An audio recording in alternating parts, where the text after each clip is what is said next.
I used to look at my dad like he was Superman, right? Like that's what he used to say too. He's like, I'm Superman, and like all this stuff. So my dad was my superhero growing up. And I was like, I craved for my sons to look at me like that, but how would they ever look at me like that if this is the way I'm living? It broke me. It was the first time I ever looked at myself in the mirror and just sobbed and was just like, who am I? And I had no idea. I had no idea. Oh. My name's Rob. I have a new life in Christ, and I'm in recovery for drug addiction and pornography. Sweet. Rob, thanks for coming in. I appreciate it. Yeah, man. How did the addiction start for you? What did that look like? So addiction started at 11 years old. It started off with pornography, right? So, and that came from, I didn't just like stumble upon anything. It was introduced to me through a friend. And it was something I knew was wrong, but I didn't fight that urge. I mean, I'm 11 years old. How am I supposed to control that, And so that led to, other things. And then throughout life, it just became, as I got older, it just became more and more accessible. Cause I was a 90s baby. So, the pinnacle of like cell phones coming out and stuff, like the Nokia little block phone and stuff with Snake on it and stuff. And, so like as that kind of progressed into like a touch iPod and stuff that can access the internet more, it just became so much more easily accessible. And then that just turned into, it just monopolized, throughout my life. Mm-hmm. So how does, like you said, addiction started with pornography. How does it go from that to something more intense like drugs? So to me, that's the crack in the door, right? Like that was the crack that allowed wind to come through, and then the door to open further. At 13, I was introduced to marijuana, smoking weed, and doing that with friends. We used to go, we'd lie to our parents that we're going to go to the movies, right? And then we wouldn't we wouldn't go watch a movie. We would go and meet up, and we would, somebody would have weed or whatever, and we would smoke it out of like a can or a Gatorade bottle, however that would go. And and that was also something that was like I hid from my parents as well. So it was just more secrets, compiling on top of secrets to like, as I would do those things and realize I can get away with them, that just kind of kept going. What was your family background like? I come from two loving Christian parents. They've been together over 30 years now. I was born and raised in a town called Placerville, California. It's a small town up towards Lake Tahoe. And my parents were both from the city, and they moved to technically the mountains to get away from that kind of life and stuff like that and provide a better life for their kids. I'm the youngest and only boy out of 3 girls. And my mom worked she worked in the food court at the church we grew up in, and my dad was an usher. They both have, their past and stuff like that, but, they were redeemed as well. But they did their best to raise us correctly and to give us a firm foundation. And we all kind of took our turns rebelling in a sense, and so like I grew up going to church, Saturdays and Sundays they had service. My mom did the food court, so she was cooking in there, so I would be there. Mondays and Tuesdays with youth group, my parents used to help lead that. And then Wednesday was another service. So like, the only days I wasn't at church, I think was Thursday and Friday. And then my dad, he worked full time. He was a 6 days a week, 12 hours a day kind of guy. Work ethic was out of this world. You know what I mean? Just always working. If he wasn't working, he was playing ball, so, but yeah, we had a good life. You know what I mean? So how does someone who grew up in like a Christian environment with Christian parents, how does someone in that environment kind of go off into a rebellious stage? I think it starts with little stuff. You know what I mean? It starts with that crack in the door, and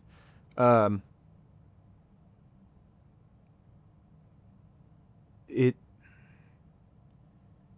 was just that rebellious spirit, I think, that we all kind of have. And like, so growing up in church, like I believed in Jesus, right? Like I was baptized at 8, but I didn't know what it meant. You know what I mean? Like I just knew that everybody was doing it, and we got to go to the river that day. You know what I mean? And then I seen that everybody who went in and got baptized got clapped for and stuff. You know, so it was more of like a social thing almost.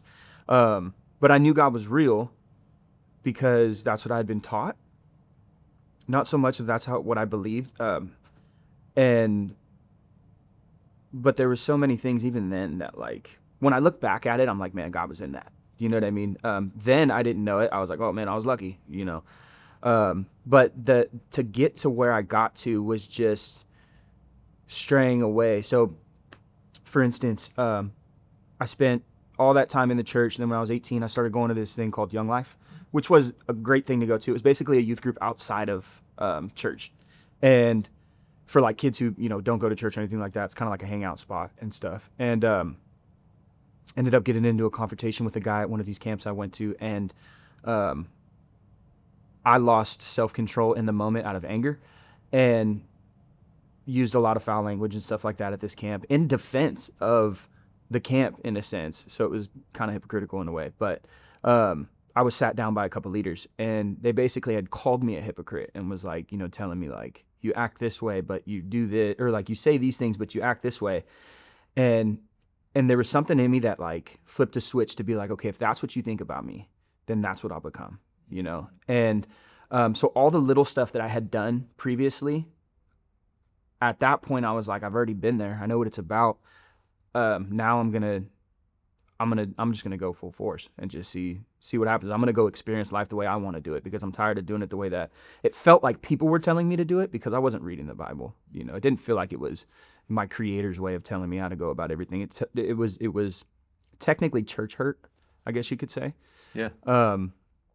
And I just took that and ran with it. And then that led to 12 years of destruction. Yeah. Take me back to that moment when those leaders sat you down and kind of like berated you, I guess. What were you feeling in that moment? Man, I was feeling attacked and I was feeling judged and condemned. You know what I mean? Like I was feeling all the things that, you know, the word says we're not, you know what I mean? And I felt like a hypocrite. I felt like, so here's the thing about the two leaders that went about, I don't think that they knew what they were doing exactly. So I don't blame them for that and I don't hold anything against them for that. But they had a lot of my respect. I respect them. I looked up to them. I admired them. And it wasn't necessarily what they were saying, but how they were saying it. You know, none of it was said in love. It was said in like accusation, right? Like they were accusing me.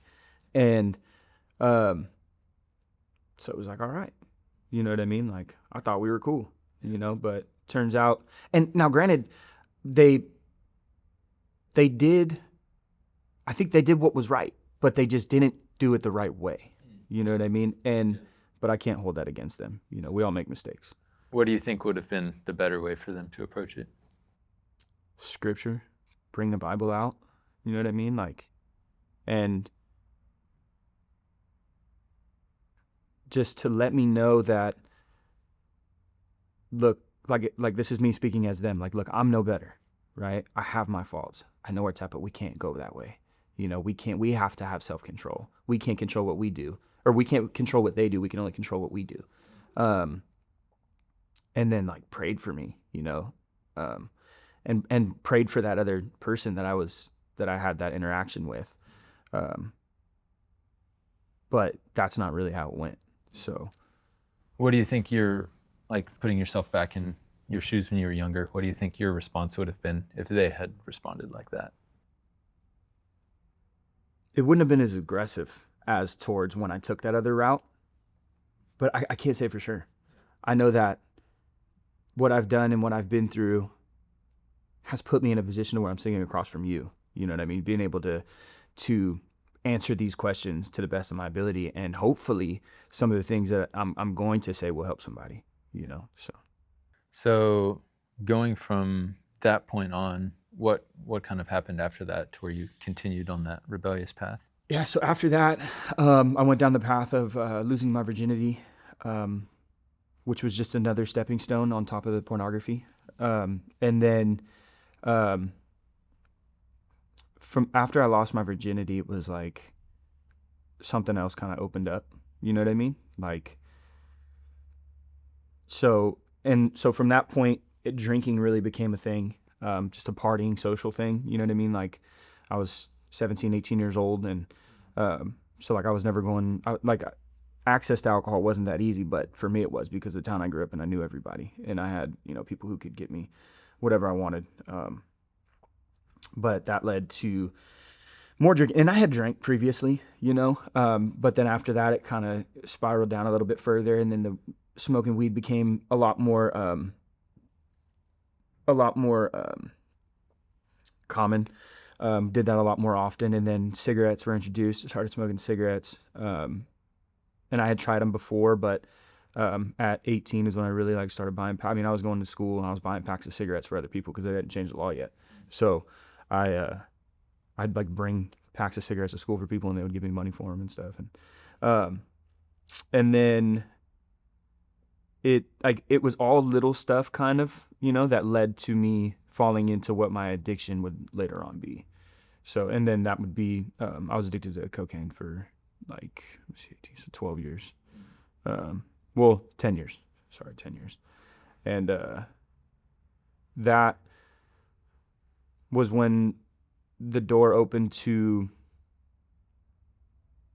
just more mischievous activities, more women, more. It was like at that point, it was like the floodgates have opened. You know what I mean? And everything could just come in, and I would just do whatever was going on. You know what I mean? And it didn't stop at just cocaine. It was whatever I can get my hands on. But it wasn't like a crazy aggressive addiction to where I screwed people over, or I stole from people and were robbing people and was doing all this and that. It was my addiction, right? Like, I didn't force my addiction on other people, even though I encouraged it, and other people encouraged me through that stuff. But yeah. Yeah. How did you feel when you were using drugs? How did I feel when I was using drugs? I felt, this is gonna sound weird, I felt free, because there's other stuff that had happened in my life leading up to that point. And it was also a social thing, right? So I've always been kind of insecure about myself, about my image, about the way I talk, whatever it is, you know what I mean? There's just insecurities always there, anxiety, depression, stuff like that. So along the lines of doing drugs, I mean, all that stuff kind of went out the door. I was a different person, right? So when they say alcohol, that has another name, they call them spirits, right? Now looking back, I'm like, bro, I was just letting things in. You know what I mean? And I could be the funny guy. I could be the guy we freestyle rap battle. I could be the guy who does whatever. We used to get into a lot of fights. There was a lot of violence that is a part of my story as well. And I wasn't a violent person growing up, but I had anger in me. I had a rage in me that I never fully understood. And I think it was from just being insecure and being the youngest and only boy out of 3 women. So unless my dad was home, I felt excluded, right? So by doing drugs and alcohol and being involved with women sexually, it made me feel included, right? So, and that's because that's what everybody was doing. Yeah. So I felt included, I guess you could put it that way. Yeah, for sure. Do you remember any specific stories or moments when maybe you realized this isn't the path for me? Yeah, for 10 years. Yeah.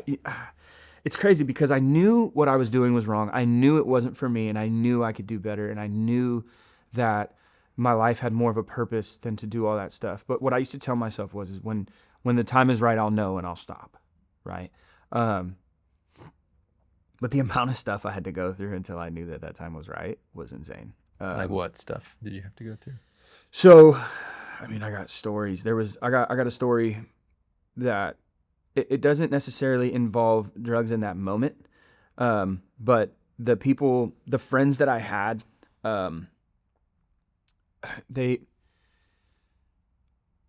I loved, and I still do love, a lot of my friends back home and stuff like that, but they didn't have my best intentions or their best intentions for that matter. But there was, there's some of them that were affiliated with gang activity.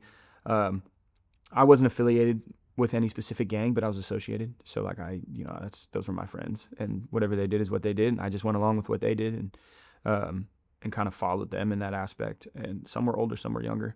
But there was a time we went to a gas station, and this is like in the woods, right? This is crazy because it's not like in the city or anything. And we go to the gas station and we're going to get some alcohol for the day. I can't remember what we were watching, some like UFC fights or something. And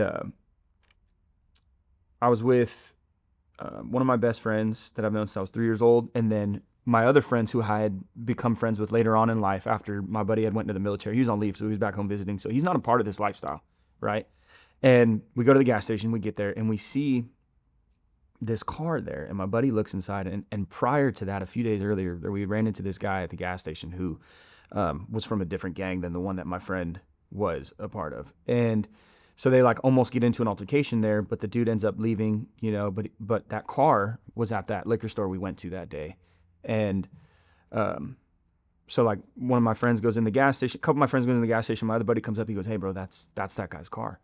I was like, "Really?" And I looked and I seen him in the front seat, and there was another dude with him. And so we walked up to the window, and my buddy's like already ready to go. We didn't used to like, our form of violence was fighting. Like we got down. We didn't like shoot at people or try to stab anybody or anything like that, but we got down. Like we used to fight.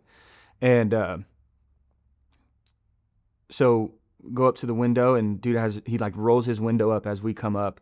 And so we start like banging on the window. We're like, "Get out of the car, get out of the car." Like, "What's up?" Like you're talking all that stuff, last time we saw you. And they're like staying in the car, not getting out. My buddies come out of the store, we get in the car, and we end up, we're like, like we're just, calling them bad names and stuff and, being rude. We end up leaving, and as we pull out, he gets behind us. And so we're like, "Oh, okay." Like we're about to go to my buddy's house right down the street. We're like, if he follows us, cool. Like you pull in, we'll get down and then go about our ways. It's what I thought would have happened. So we're driving, they're still behind us, we're watching them. We go to pull into my buddy's house. I roll down the window, and I lean out the window, and I'm like waving them like, "Come on, like follow us." And I just heard boom, and I was like, "What was that?" And then boom, and I was like, I dip back in the car, and instantly I'm like, gun, like he's shooting at us. And then boom, we heard a third one, and so I'm like, "What just happened?" And then I start checking myself, because I've heard stories about when people get shot, they don't know that they've been shot until after a couple seconds later because of the adrenaline. So I'm like, I'm checking my body, and like I don't feel anything, and I'm like, "Yo, are you good? You good?" And everybody's like, "Yeah, I'm good." My buddy who's on leave from the military is just like quiet, just like sitting there, and it had made him go into an episode of like from suffering from PTSD and stuff because he'd been in war, and so he's not really saying much. But my other friends are like, they're like, "Yo, like did you just shoot at us?" And I'm like, "Yeah, bro." And so we get out of the car. As we pull up to the house, we get out of the car, and there's like 3 or 4 more of my friends that are in the house. They're waiting for us to come back, and they're like, "Yo, like what just happened? What was that?" And I'm like, "Bro, like this dude just shot at us, bro. Like, what do you like?" I'm like, my mind is blown right now. Like I'm in shock that this guy just like basically tried to kill us, and not thinking about like we were gonna, we were gonna meet him up. You know what I mean? Like, but that act hadn't happened just yet, and he had just shot at us. So we were like, "What?" And I get out of the car, and I'm still not fully registering what had happened. And I shut the door to the car, and I turn around and I look at the door, and there's a bullet hole going into like the arch of the door where the door shuts and closes. There's a bullet going into that part of the door right there, like right along the lines of my ribs. And then there's another bullet going into the door sideways. And then on the trunk, there's another bullet hole in the back of the trunk. And so I'm just sitting there, and I'm like, "Bro, we opened the door, and dude, this bullet hole was, it had to have been like a 45 caliber, bro. Like it was a big bullet hole." And then the crazy part about that is if I was sitting in the seat looking this way, it probably would have went straight into my rib cage, and punctured a lung or went through and through, whatever. And then the other one that was in the door, I was leaning out the window, right? And this bullet went into the door sideways. If it would have went straight through, it probably would have hit me straight in my stomach or lower, And it was just like a crazy moment. But even in that didn't that didn't trigger anything for me to be like, I should stop doing what I'm doing. In fact, I actually ended up hitting up one of my buddies and was like, yo, like, can you get a gun? Like this dude just shot at us. I know who it is. We'll find who he is. Now, luckily, my friends weren't as down as I thought they were. You know what I mean? Like they weren't as ready as I thought they were, which is praise God, because in that moment I was pissed. You know what I mean? And I don't know what I would have done. I mean, I know what I would have intended to do. But that's one moment where I should have been like, enough is enough. But it was like, no. And then after that, now I got this story. Now, you know what I mean? And I use those stories sometimes to build like credibility with people and to get the respect that I was looking for before I started getting into all that stuff. Because that's another thing about when those two leaders were talking to me, I just felt no respect off of that. And being the youngest in my family, like I never felt like I got respect. So when it came time for me to be what I thought then was a man, I was like, bro, I want respect. Like, and then I want fear if it comes with it. You know what I mean? I want people to respect me and fear me. And then that's where like the violence came into play. But yeah, that was one time.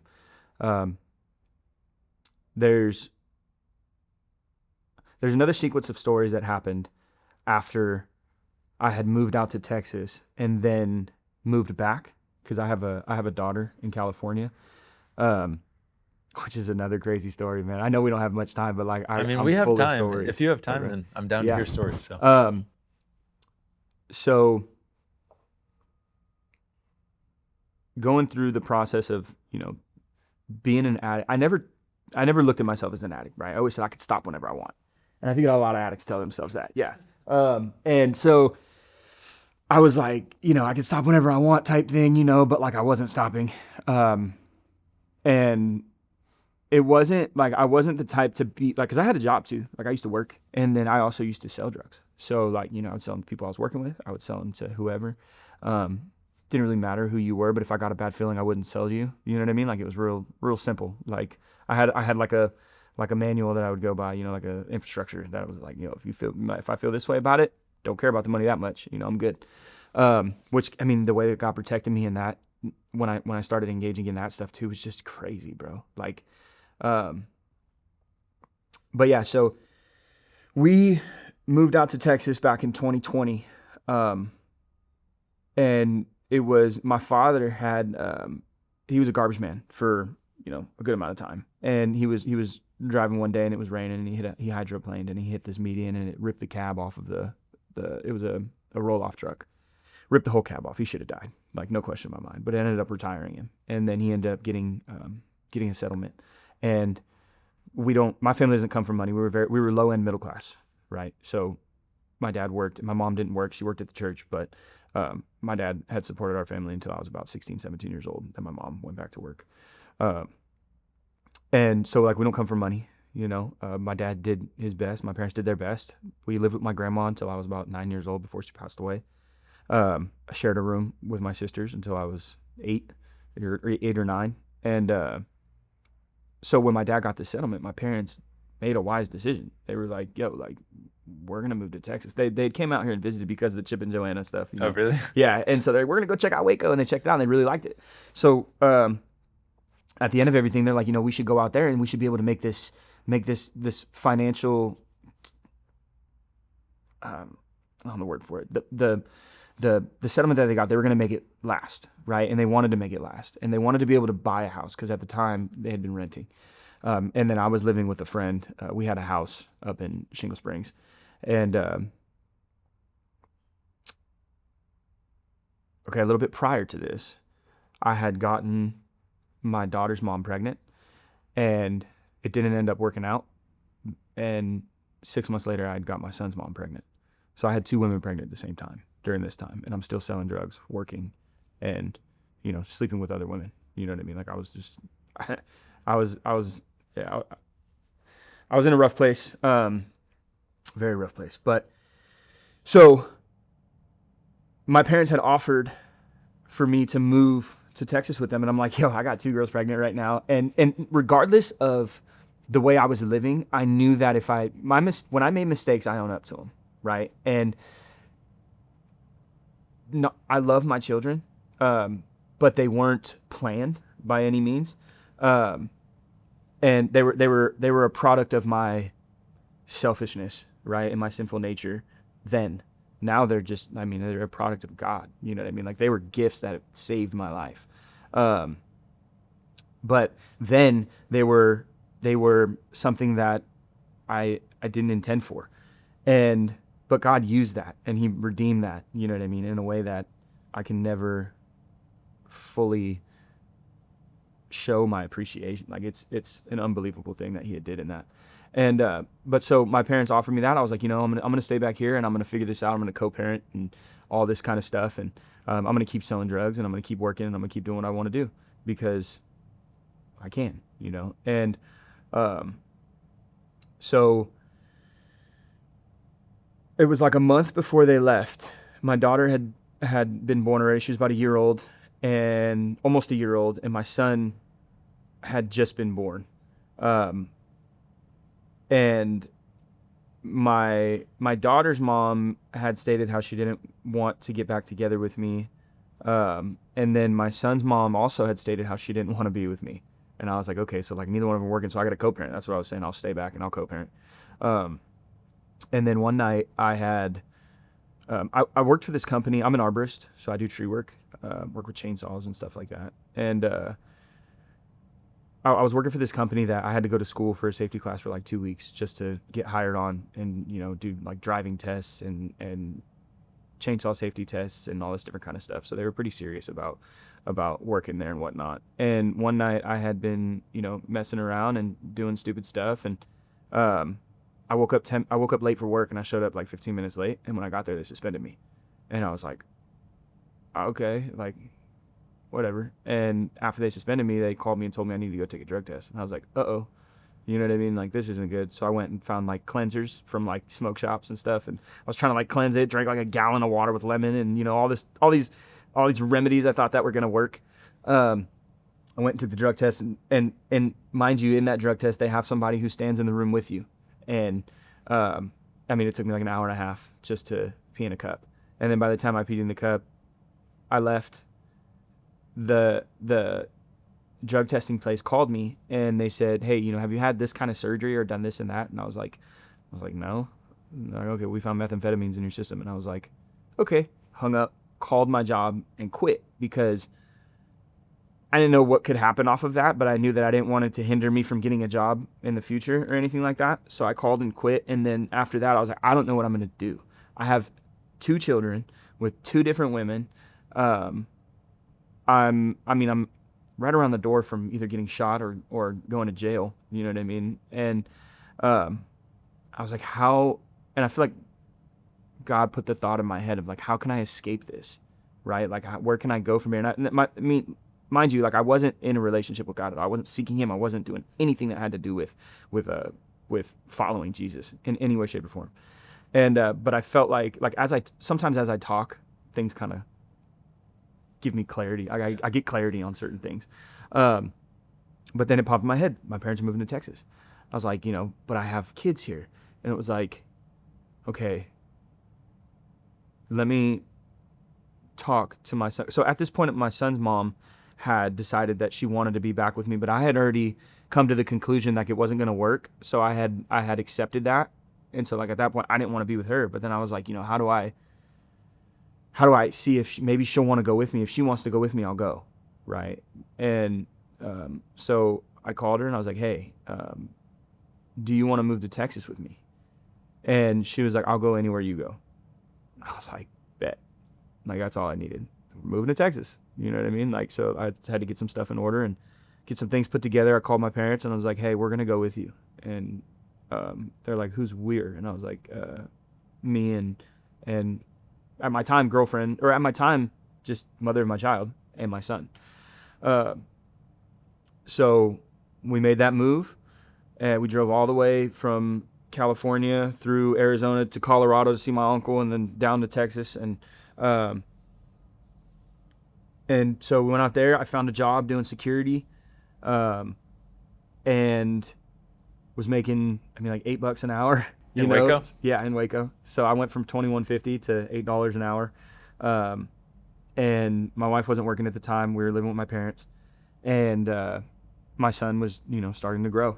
And um, so now 6 months into that, my daughter's mom, kind of got to give you a background of what I went through with my daughter. So when my daughter was born, her mom put another man's name on the birth certificate. So because when she was pregnant, she decided to go out, and I don't know exactly what she was doing. I know that she just wasn't being honest with me. And I told her if she wouldn't be honest with me, like, I'm going to leave. Like, I was at the point where I was like done being with girls all the time. And I wanted to settle down with somebody. And when she got pregnant, her emotions started getting all out of whack and stuff. And she has previous children and stuff. So, but I decided like, okay, I'm leaving, and I bounced. And then a week later, we had met up, and she had told me she had a miscarriage. And I was like, whoa, like, I'm so sorry, but like deep down I was like, okay, like that was a close one, like that's what I thought internally, because I was like, man, I can't afford a kid. Like, I can't do any of that, So the selfishness in me was like, that was a close one, and then 2 months later, she sent me a picture of her stomach saying I'm having a little girl. And I was like, what? I was like, what do you mean I'm having a little girl? And she was like, yeah, I kept it from you because I didn't want you to be a part of her life. And this is word for word. Like, I still have the messages. And now, understandably so, though, I wasn't the best person. You know what I mean? I wasn't, I was still, selling drugs and partying. And so that created, like, the next 6 months, 7 months, was just me and her back and forth on it. It is your baby. It's not your baby. It is your baby. It's not your baby. All the things that kind of like, it was horrible. And then 4 months into that, or 6 months into that, I had gotten my now wife pregnant. So 6 months into living out here, my daughter's mom hit me up and said, hey, I need you to get a DNA test. And there was argument in between that time of her saying the baby was mine or it wasn't mine. So that argument, I was like, well, let me get a DNA test. And like, she wasn't letting me do that. And so when she said that, I was like, perfect. I was like, yeah, like I'm down. Cause I always wanted to be in my daughter's life, but I wasn't going to push the issue because I wasn't going to cause more problems. You know what I mean? And I didn't have the money to go to court. I didn't have the money to do all that. I didn't have the knowledge to do any of that. So when she said that, I was like, okay, cool. And I talked to my now wife about it, and she's like, we're like, what do we do if she comes back that she's mine? I was like, I know she's mine. Like, I could tell, bro. She looks just like me, and she looks like my grandmother, which was my big giveaway. And I knew in my heart that she was mine. And my wife now said, we'll move back. She's like, I don't know how we'll do it, but we'll do it to California, so I can build a relationship with my daughter. So we get the test results back in about 2 weeks later, 99.99999% that she's my daughter. And so me and my wife were like, okay, let's move back. So we took out a small little loan, and we moved back, and we had an apartment set up before we got back there. I had a job set up and everything like that. She had a job set up. And it was like a couple of days after we moved back, my daughter's mom and her boyfriend at the time came over with my daughter so that I could see her and meet her at the age. She was about 2.5 years old at this time. And the crazy thing is that, like, the way my daughter was, the way that she told me she was, right, because I hadn't known her up to that point, was that she was kind of standoffish with people. But, like, she was instantly when she met me, she was like, wasn't afraid of me, wasn't standoffish with me, you know what I mean, or anything like that. And so start to talk to her and her man, me and my wife start to talk to her and her man about stuff, and how we want to go about things. And then it just kind of, it started going, and everything was cool. And about 3 or 4 months into it, I'm working another security job out there, and I'm seeing my daughter on the weekend, but I'm still. Oh, okay. So the first thing I did when we got back to California was I picked up some drugs to sell, just in case, right? My insurance, just in case I'm gonna have this. And what's crazy is that I feel like I wasn't able to sell them, which was weird, because of the amount of people that I know. But so they just like sat in a safe in my closet for however long, and every once in a while I would do them if I wanted to. So I'm doing security, and my wife now, right? She's pregnant again with my youngest son at this time, and so when women are pregnant, their emotions are, you know, what their emotions are. They have a lot of hormones going on, a lot of things going on with them, and so emotionally, sometimes they're not the nicest person in the world, and I wasn't the mentally strongest person in the world. So during that time, my daughter's mom brought my daughter to come see me at work, and she was asleep. So me and my daughter's mom ended up talking, and we ended up, kind of flirting a little bit, and then that led to more flirting after that over text message, and then at this point when I was still smoking a lot, but it started to give me really bad anxiety, and after I had flirted with her, I like went into a moment after smoking one night of like, dude, like if I ever have to go to court for my daughter and this comes out in court, it's gonna completely demolish my girlfriend at the time, my son's mom, and I was like, I can't hold this in. Like I this isn't right. And it was like a moment where I realized like I could spend the rest of my life with my son's mom. Like everything she had done for me like came to me. Like she moved from California to Texas. She moved from Texas back to California. Like she's solid. You know what I mean? Like she's holding it down, even though we argue all the time and like we're always at each other's neck. Like she's solid and we're doing what we need to do for each other. And she's supporting me and like, and basically like I had betrayed her, behind her back. And I was like, I have to tell her. Right. And so I remember I was just in the bed, just having crazy anxiety. And I rolled over. I was like, hey, I need to tell you something. And she's like, what's up? And I was like, and I told her the situation, like, I was flirting with her, and she was hurt, she was crushed. And it still hurts her, to this day. If she watches this, and it's going to be hard for her to watch, this portion of it, because everything that she'd done for me and the love she has for me and, all this stuff, like I hurt her. And it still hurts me that I did that. You know what I mean? Like I hate that part almost worse than almost anything else that I've done. I hate that part the most. So after that happened, after I told her, I had told my daughter's mom that I had told her, and she was pissed. And so she was mad and was threatening me with stuff with my daughter. So I was like, you know what? I'll show her. And I messaged her dude, her boyfriend, and told him like, yo, this is what happened. Like, and I was like, I don't know why I did that, but I just did. I think it was out of spite. You know what I mean? Like now, like my relationship's ruined. I'm going to ruin your relationship. You know what I mean? Like it was just not, I just wasn't mentally there. And the amount of drugs that I had done too, like the way my brain was working at the time was just not logical. Yeah. And so basically after that, my daughter's mom messaged me again and said, I'll never see my daughter again. And I was like, well, okay. And then, so in the midst of trying to make things right with my son's mom, I was like, I think we need to move back to Texas, like, cause I'm just going to cause more damage here.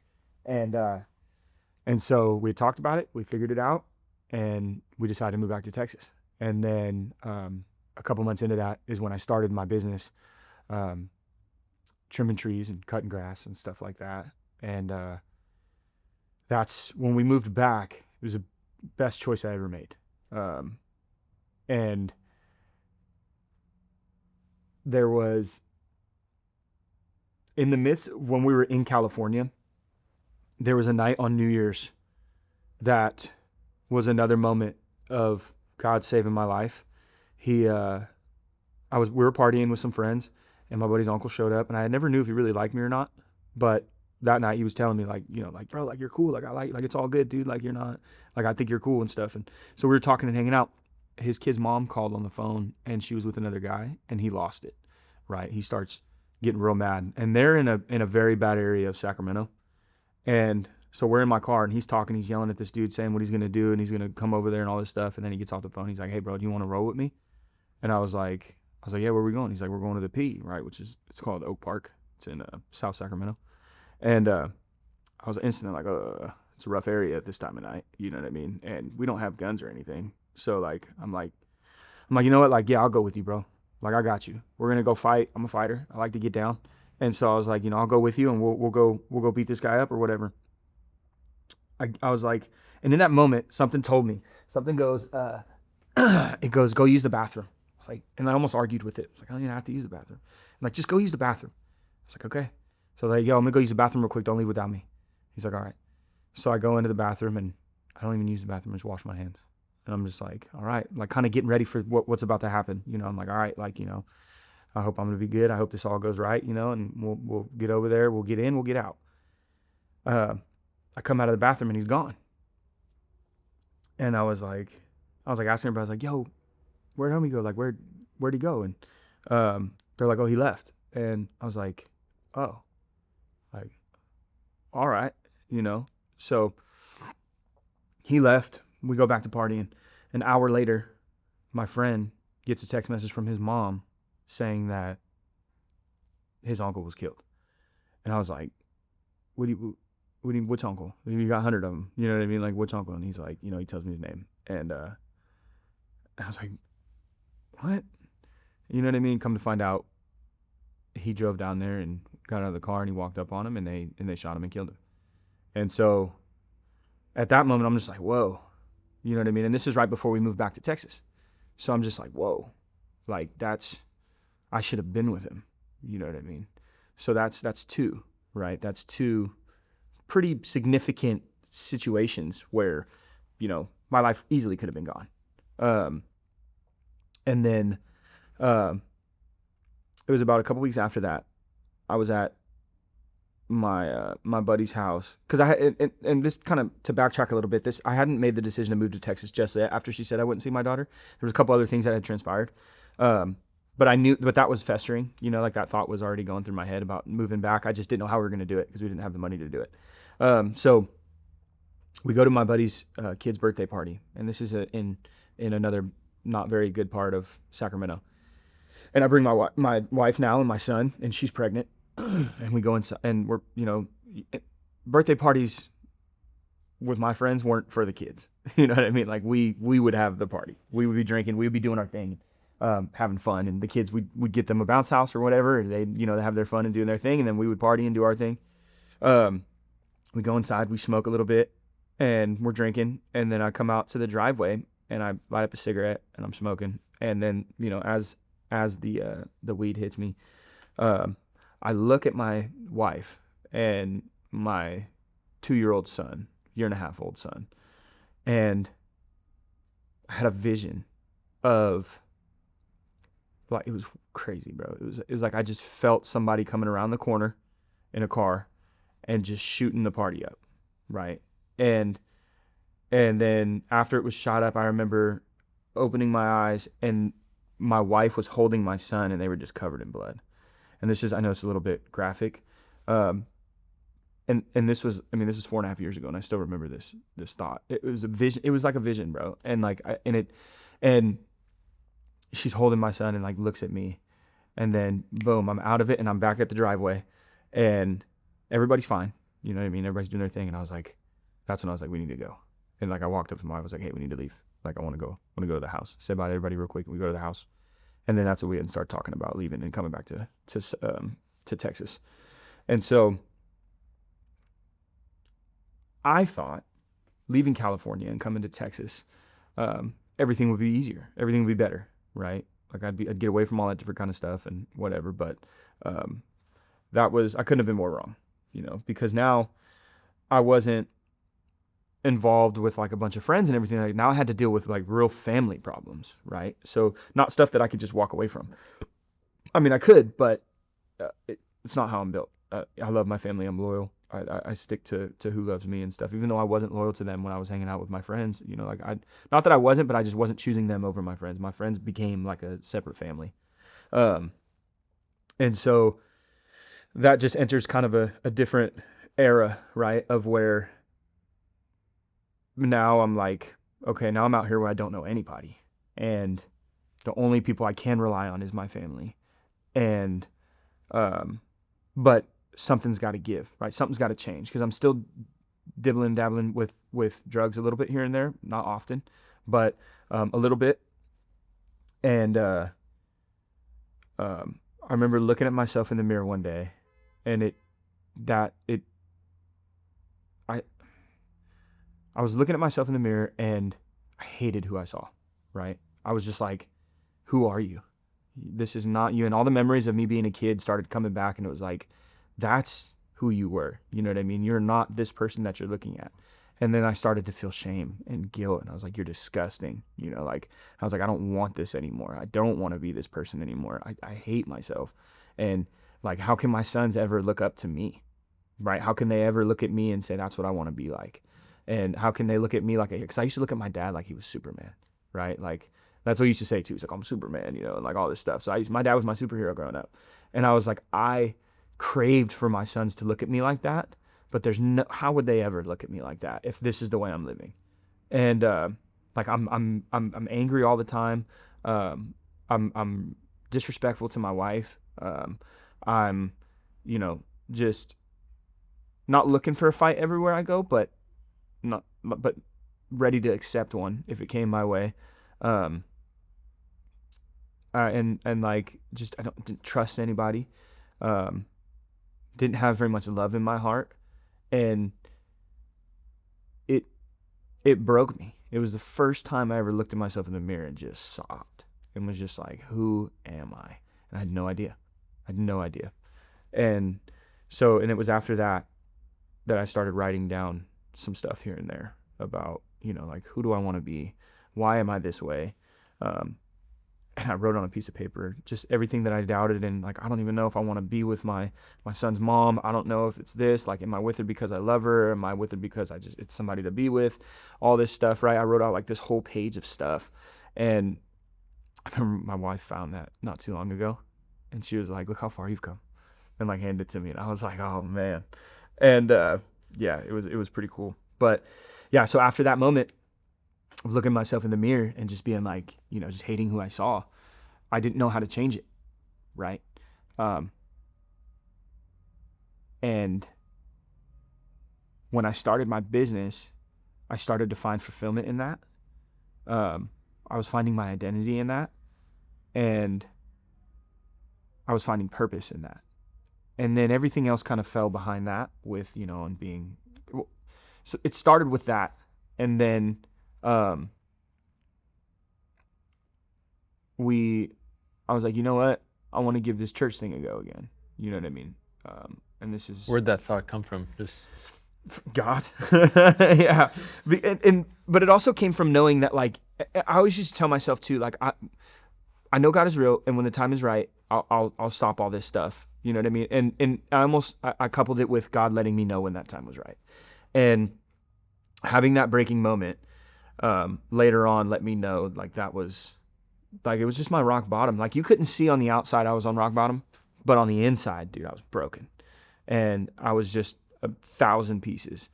And I'd cover it up with aggression, with aggression, anger, and you know, pornography, and smoking weed, and I mean, even cigarettes, and whatever it was, you know, I was just covering everything up, numbing every single time, every single chance I could get. So we ended up going and checking out Harris Creek, and I didn't like it. Didn't like it at all. It was a big church. It was fancy. I judged everything about it, critiqued everything about it. I didn't like JP. I was like, you just judged him, you know? I hated how all the Baylor students went there, and when they would walk in front of me, they wouldn't say, excuse me. And you know what I mean? Like, I resented them for it, bro. And it was like, that's funny. Yeah, dude, it took but it's crazy how God worked in it, because everything at a certain point, it was like, and there was a lot of things that happened before this certain point, but it was like at a certain point, God was like, the way you feel about that church is why I want you to go there, right? Like he needed to work on some stuff in me, and it had to be hard work. It was like, you know, it's like tree work, man. Like, tree work is not an easy line of work to do. It's hard. You bleed, you sweat, your back hurts, you know, like your body's sore at the end of a job. But once everything's cleaned up, before you leave, you turn around and you get to see the fruit of the work. You know what I mean? And it's a beautiful thing. So me and my wife had moved to this house over in Woodway, and I used to take my kids to the park every morning. Right down the street there was a little church, and I would take my kids to the park every morning. They were 2 and 3, and one day there was this guy that was there, and he's the pastor I was telling you guys about earlier, about that podcast I wanted to start. And he's there with his 2 boys, and I'm there with my 2 boys. And I pull up, and he's like, "Nice truck, bro." And I was like, "Thanks, man. Like, I appreciate it." And he started asking me a couple questions. And remember, at this time, we were looking for a church, and we had went to Harris Creek, but hadn't tried any other church out. Haven't checked out anything else.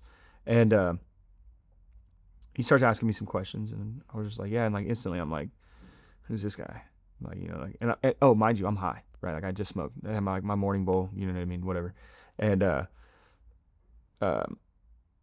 so he starts asking me these questions, and then I was like, "Yeah, you know," he's like, "You look like you've been through some stuff." And I was like, "You know, we all have, you know what I mean? We've all got a story."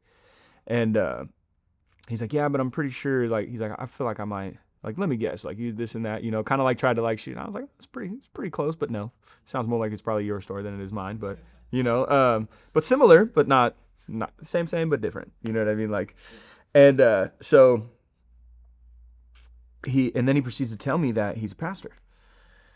And I was like, kind of figured, you know what I mean? Like, makes sense. And he goes, "You know, it's not a coincidence that we met, right?" And I was like, "It never is." You know what I mean? Because mind you, like, I went to church for a long time. I went to youth group, and I went to church camps, and I went to all these different events and stuff. You know, I used to volunteer, you know? So like I still had that in the back of my head, right? I still had those stories from there, but that middle ground up until where I was at then had covered all of that into a blanket to where it was like, you know, like, "You're good over here. Just stay over there," right? I'm this guy now, right? Like, that has nothing to do with who I am now, even though it had everything to do with who I am now. So he was like, "All right, cool, whatever." And I ended up getting his number, and because I was telling him we were looking for a church, and he told me about his church. Didn't have any idea where it was at. You know, I was still new to Waco in a sense, to where it was like I was very isolated. You know, I would isolate myself because I didn't want to trust anybody. So he comes in later on, or he comes back in later on. And so, yeah. So it was just kind of just like a roller coaster from then on. And, you know, in the midst of having my business and working other jobs, I worked at Baylor. I was the lead groundsman there for a while when they had a specific company that used to take care of their stuff. And then I went back when they changed companies, and I was the supervisor for the grounds department and stuff. And I worked there off and on. I'd had jobs and working my business. So same thing like when I was selling drugs and stuff, right? Like I would have a job, but I was selling drugs. So, but this time I was doing it different. I had a job, but I had a business on the side that was a legal business, right? Like I wasn't in jeopardy of going to prison from mowing a lawn or cutting a tree. You know what I mean? Unless I completely messed that up too. But yeah, so that's where that meeting him that day kind of, it encouraged me in a way that was very subtle. And then yeah. So I don't know if you have any other questions. Yeah.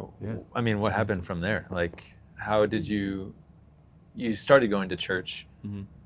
How did you get to the point of like being like, okay, I want to accept Jesus? So we didn't start going to church just yet. Okay. Right. We had went, but we weren't going. You consistently. Know what I mean? Yeah, consistently. Okay.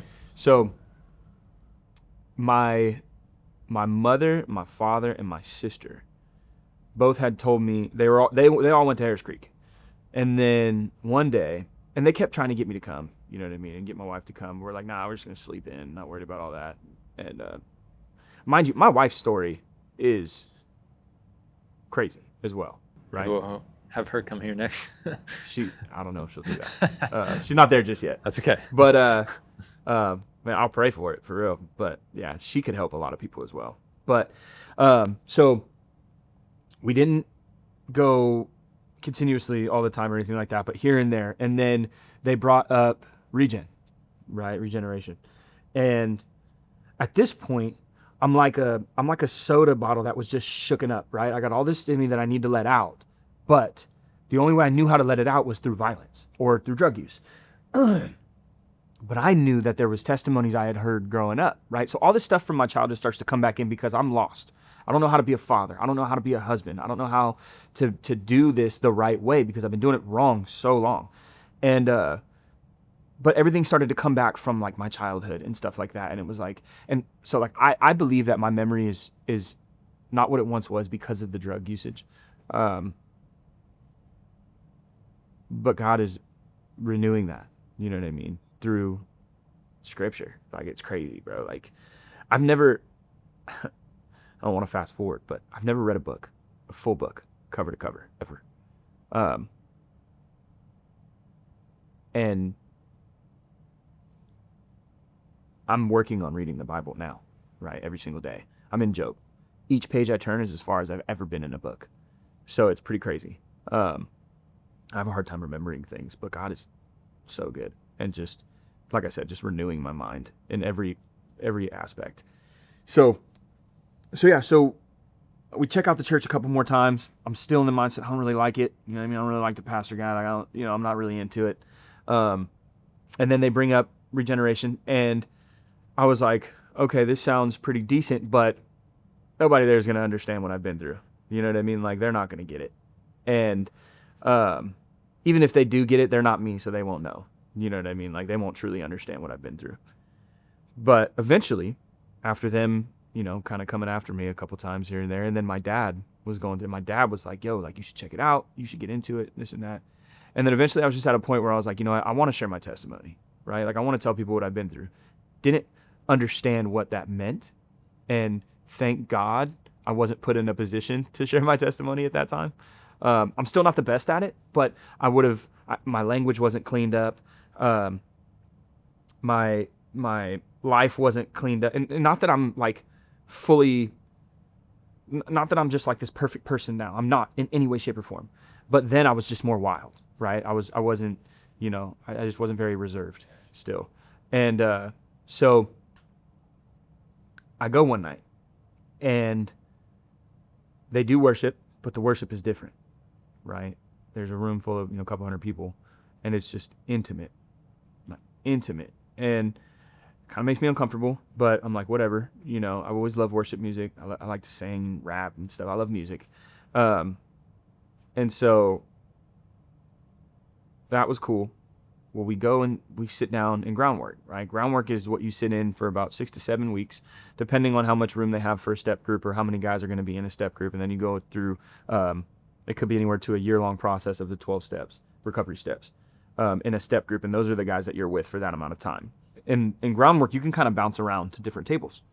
And then you get a groundwork book and stuff like that. But so I sit down and guys just start opening up.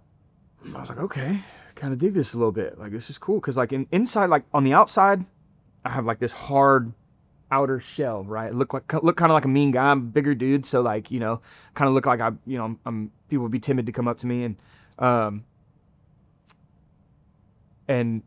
I have a soft heart, but I chose to harden it through everything that I had done, but I wanted to be soft again. And I'm still working on it too. But I wanted, because I knew what the softness meant. It meant love, right? And what's the opposite of love, if it's hard, to me, is hate, right? So like I was choosing to hate things instead of love things. And I wanted to love, but I only knew how to hate, you know what I mean? And resent and anger and aggression and all that stuff. And so we sit down in this group, these guys start sharing, it comes over to my turn, and I'm just like, I don't know how much I'm going to share. And then boom, just everything just starts coming out. You know what I mean? And I'm just telling them, like at this point I had stopped using drugs, but I was like, it was still fresh. You know what I mean? Like a couple months. And so, that happened that night, and, I confessed and to the things that I was guilty of, and the guys prayed for me, and I only got a little bit out, so I was like, I'm coming next week because I got to get some more out. You know what I mean? And so, but like afterwards, I was like, dude, that was awesome. And my spirit, my heart wanted more of it. And so I just kept showing up. And then I convinced my best friend who moved out from California to move out here. I convinced him to start going.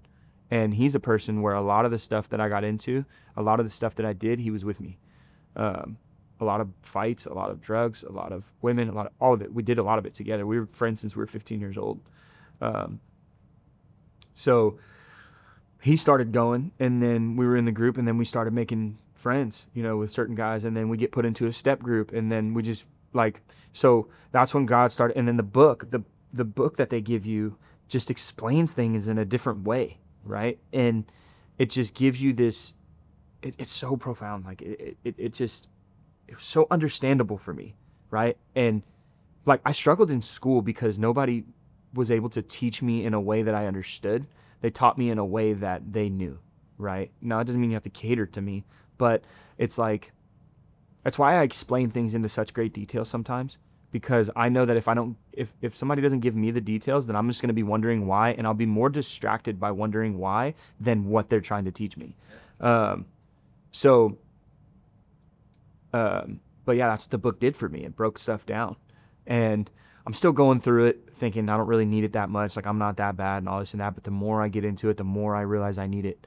And then, people, and then I carve out time to do it every single Monday. And then, I start to lean into reading. I start the book to me is a foundation, right? And I started to use that foundation every single morning before I would take my kids to school, before I go to work and stuff like that. Some days I would fall off, but I'd get right back to it. And it just God used it to just start moving, right? And really moving. And through that, I had convinced my wife to start going. So she started going. And then it started, God started to work in her. And then we had started talking. Baptism had been coming up, or was coming up in April at this time. And so I talked to my wife, and I was like, she asked me, do you want to get baptized? And I was like, well, I've been baptized before, this and that. And I was like, do you want to get baptized? She's like, yeah, I do want to get baptized. And I was like, well, we should get baptized together. You know what I mean? But I started really leaning in towards it, actually, yeah, I do. I really want to, because now I'm starting this. I didn't want to go by, I grew up going by Robbie, right? My name is Robert. That's my birth certificate name is Robert. But I went by Robbie, and I wanted, God did such a work in me that I don't even want that. I do not like when people call me Robbie anymore, because Robbie lived in that lifestyle, right? He was a different person. So now I like being called Rob or Robert. Doesn't help that I'm a junior. So me and my dad, gets confused all the time who's calling who, but I feel like I have freedom, I got freedom from putting that name away, right? From casting it away. Now I don't care at all now, because it's not something that bothers me anymore. I live in the truth now, so it's whatever you say about me that's fine. You say what you want. My identity is not in that. But so we got baptized, and then after we got baptized, we decided that we wanted to get married. Because mind you, this whole time we're being intimate, outside of marriage, and not living right. But the Spirit convicted my wife. I wasn't convicted. I was like, I'm good. We made an agreement with God. I talked to God. We're good. I didn't, but I would tell people that so I could feel better about myself. And but she was convicted because we were having sex outside of wedlock. And I was like, okay, if that's what you want to do, I'm cool with that. And I never pushed it, because her family, she comes from divorce. And I never pushed the issue, because I was like, if she ever decides to leave me, at least we won't have to go through all that. You know what I mean? Because I knew I wasn't going to go nowhere. You know what I mean? I believe in marriage and stuff like that, but I wasn't going to commit to something I knew wasn't going to be taken seriously. And so, but when she brought it up, I was like, okay, let's do it. So we planned it about 6 months out. June 15th is when we planned it. And we decided we were inviting all of our friends and family from back home and all this stuff. We got everything set up, and we thought we were going to do it like at my house at the time because I had a big backyard, or we had a big backyard. And then like we started getting closer to the date, we were like, I don't know if that's such a good idea. There's a lot of ant piles back here, and it's going to be hot,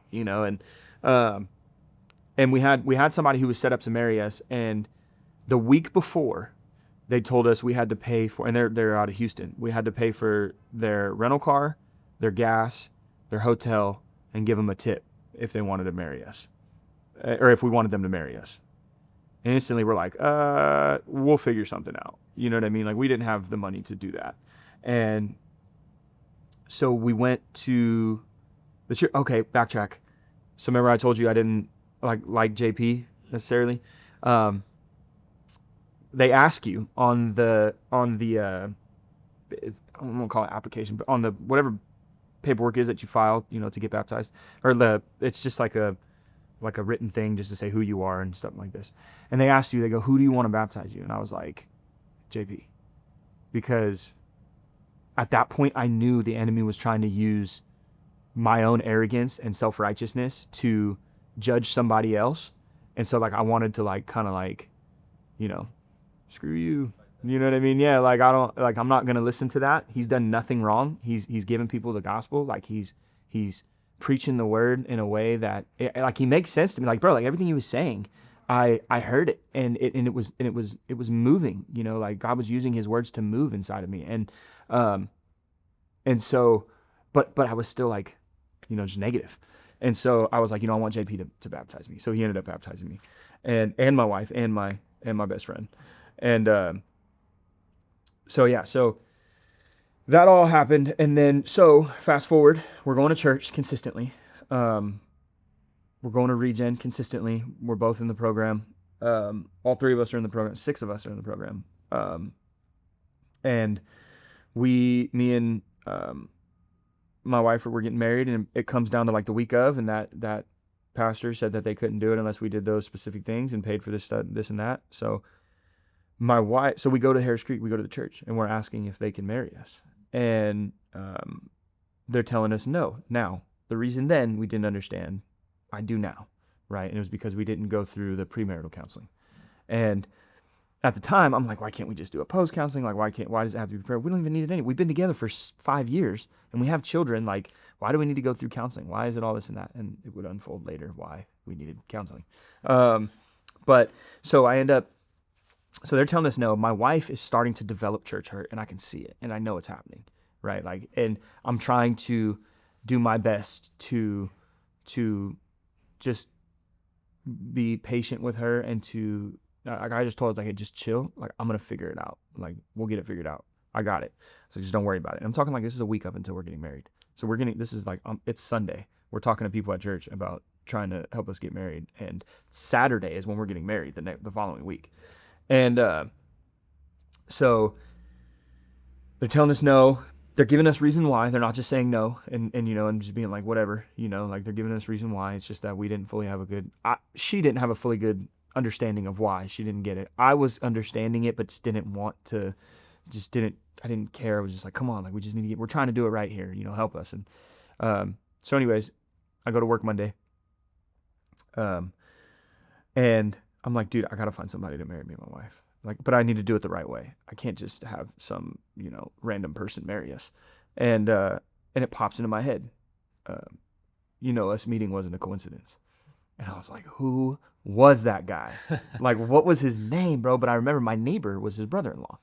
So, and I have my neighbor's number. So I'm like, yo, I hit him up. I'm like, hey, bro, what's your brother-in-law's name?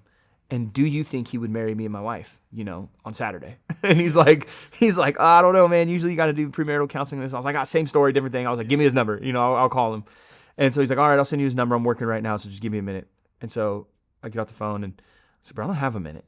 You know what I mean? I got to get this together, and I gotta figure this out. And so I was like, I think I might have his number. I was like, what was his name? And then I remembered the pastor's name of the church I grew up in. His name was Scott. And then I was like, Scott. That's his name. And so I just type in Scott on my phone, and boom, Scott from the park. I was like, there he is. Nice. So I give him a call. He's like, what's up, bro? I was like, what's up, man? He's like, how you been, dude? I haven't talked to you in however long. And we had talked at the park a couple times after the first time I had met him. I'd ran into him a couple more times. Didn't get into anything real personal or anything, but but we were cool. You know what I mean? Like, and I knew he was a nice guy. I was like, dude, like I'm in this predicament, bro. Like I need somebody to marry me and my wife on Saturday. And I like church isn't willing to do it right now. And like we have people coming out, like they bought their plane tickets already. We can't cancel. Like, so I can't just say, hey, look, we're just going to reschedule so I can do this premarital counseling. Like it's got to go down this weekend.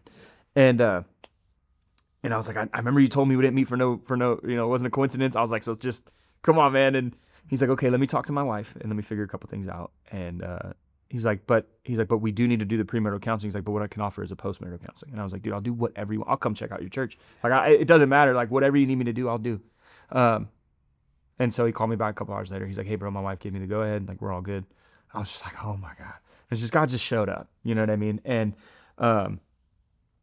so we went through with everything. We got married this June 15th will be 3 years. And I hope that's right. I'm pretty sure it is. Like I told you, my memory is all jacked up. I'm bad. I'm bad with numbers. She can confirm it, and I might have to sleep on the couch, but it's all right. We're married. So, but yeah. So that's kind of like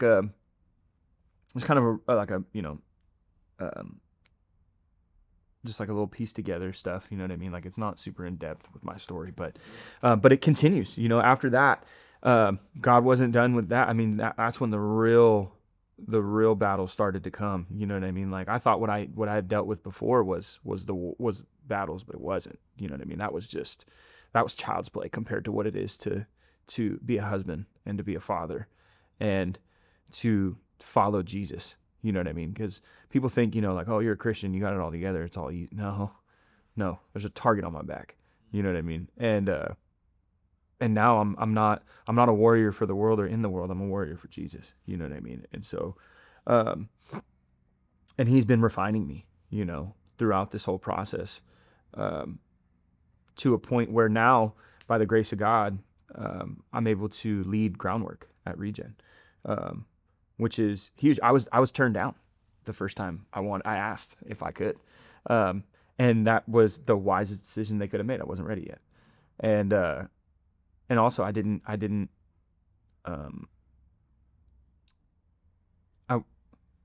wanted to be a leader for my own wants. It was because I wanted to say I was a leader or whatever, and when I asked this time, it wasn't because it was what I wanted. It was because what God wanted me to do.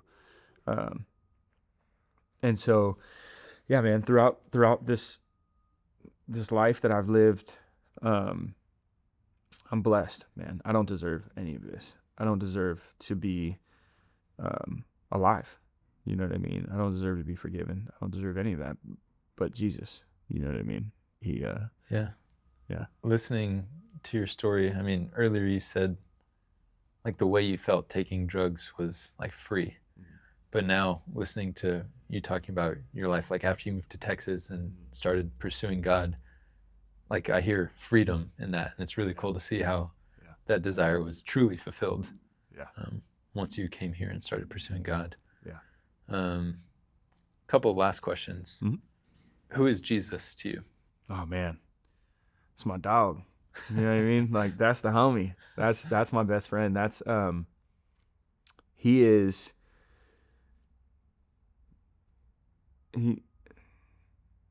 It's hard to put it into words.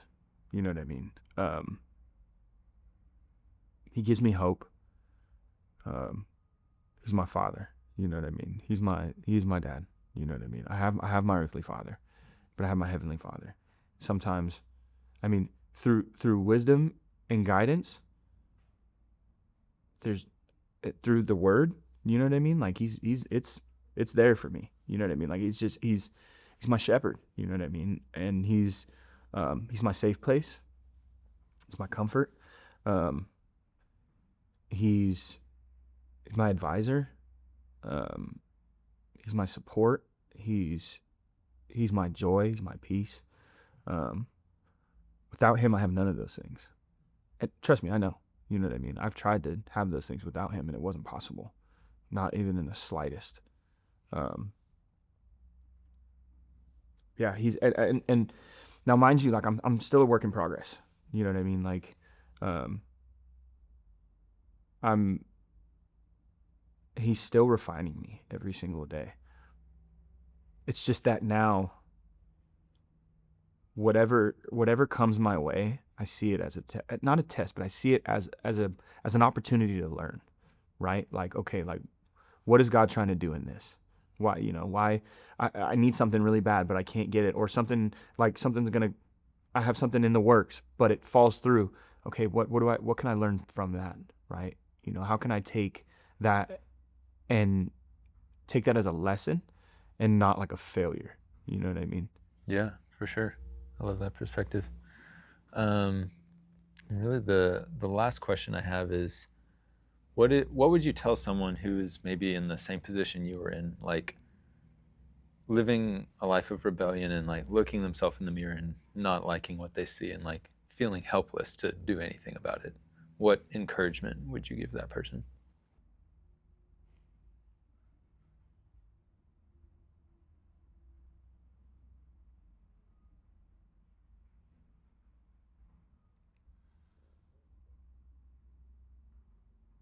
It's not too late, right? And you're good enough. Like, and you don't have to clean yourself off before you get into the shower. You know what I mean? And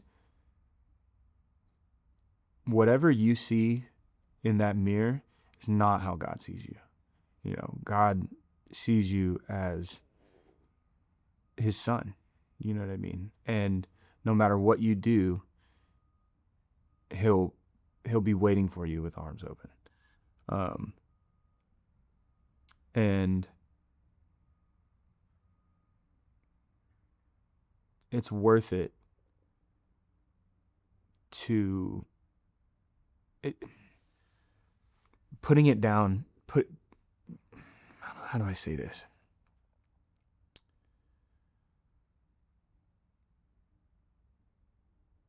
Stopping isn't going to hurt, right? Like, when I was heavily involved in drugs, I thought that stopping would mean that I'd have to face my problems head on instead of just keep covering them up, because covering them up was easy. You know what I mean? And it wasn't painful to cover them up, but to face or to take them face on is painful. You know what I mean? Like, it's hurt. Like, going through regen is painful. It's not easy. Like, when I say, like, God is refining me, it's, when you look at somebody who like a forge, like in a forge, right? Like somebody who forges metal, to refine that piece of metal, you got to beat it. Like, it gets pounded on. But have you ever seen a piece of metal get pounded on and then it just dissipates? Like, no, dude. Like, it forms into something you're shaping. So God is refining me. He's shaping me every single day, through every single circumstance, through every single door that is open, through every single door that is closed. He's shaping me, and he's molding me into the man he needs me to be to live in his will, for my life. So, yeah, it's not too late, and it's okay to stop, and it doesn't matter what other people think about you, or it matters what God says about you. So I would say, find your identity in what the word says about you, what God says about you, instead of what the world says about you and what your friends think about you or what anybody thinks about you. You know what I mean? I look at the Bible as a blueprint, right? It's a guide. It's, you don't get something from Amazon and then that you've never put together before and throw away the instructions and not look up a video of it on YouTube, and then it's just built. You know what I mean? Like, it's just, okay, you snap your fingers and it's done. No, the Bible is the instruction manual, and it will give you freedom. You know what I mean? Not the Bible itself, but God will give you freedom through his word. And then everything else just comes with it. Yeah. Sweet. I love it. Thank you so much, Rob, for coming in, sharing your Absolutely. story. Yeah, man. Appreciate it.